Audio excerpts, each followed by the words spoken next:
Railway उड्डाणपुलाच्या कामात जलवाहिनी फुटली, लाखो लिटर पाणी वाया. हिंगोली शहरातील रेल्वे उड्डाणपुलाच्या कामादरम्यान बुधवारी मोठा निष्काळजीपणा समोर आला. हिंगोली अकोला मार्गावरील रेल्वे उड्डाणपुलाच्या बांधकामावेळी शहराला पाणीपुरवठा करणारी मुख्य जलवाहिनी फुटल्याने लाखो लिटर पाणी वाया गेले.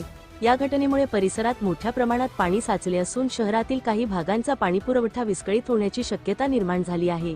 हिंगोली लाईव्हसाठी चंद्रकांत वैद्य.